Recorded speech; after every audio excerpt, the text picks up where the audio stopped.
మంగళగిరిలో జై హో బీసీ బహిరంగ సభ ఏర్పాటు చేశారు. ఇవాళ టీడీపీ జనసేన బీసీ డిక్లరేషన్ విడుదల చేయబోతున్నారు. ఇక దీనికి సంబంధించి మరింత సమాచారం మా ప్రతినిధి ప్రసన్న అందిస్తారు. ప్రసన్న, చెప్పండి.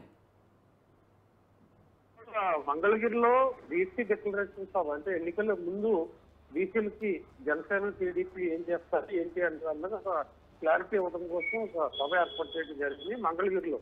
బీసీ డిక్లరేషన్ అంటే బీసీలకి సంక్షేమ పథకాలు కావచ్చు, లేకపోతే బీసీ సప్లాన్ కావచ్చు, బీసీలకి ఇతరత్ర అంశాలు కావచ్చు. అంటే బీసీలో రకరకాల వృత్తులు చేసుకునే వాళ్ళు ఉంటారు, పెళ్లి నడుపుకునే వాళ్ళు ఉంటారు, రజకులు ఉంటారు. వీళ్ళందరికీ కూడా టీడీపీ జనసేన అధికారంలోకి వచ్చిన తర్వాత ఏం చేస్తారు ఏంటి అనే విధంగా ఒక డిక్లరేషన్ ఇవ్వడానికి ఇవాళ మంగళగిరిలో ఈ సభ ఏర్పాటు చేశారు. ఈ సభకి చంద్రబాబు, పవన్ కళ్యాణ్ పార్టీ అధ్యక్షులు ఇద్దరు కూడా పాల్గొంటారు. మంగళగిరి ఏంటంటే మంగళగిరిలో లోకేష్ పోటీ చేస్తూ ఉన్నాడు.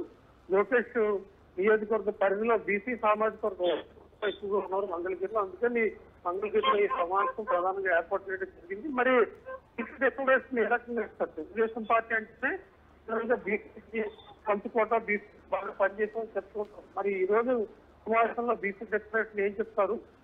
వాళ్ళు ఇచ్చిన బీసీ డిక్లరేషన్ బీసీలకు ఆమోదయోగ్యంగా ఉంటుందా? టీడీపీ జనసేన మాటల్ని బీసీలు నమ్మే అవకాశం ఉంటుందా? ఇవన్నీ కూడా డిక్లరేషన్ తర్వాత జరిగే అవకాశం అయితే కనిపిస్తున్నాయి. ఎలా ఉన్నాయి? ఎన్ని గంటలకు ప్రారంభం అవుతోంది? ఎప్పుడు ఏర్పాట్లు ఎలా జరుగుతున్నాయి? Prasanna,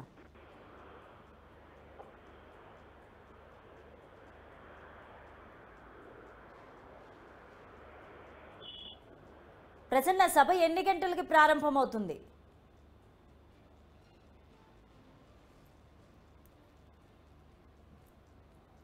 right, thank you Prasanna.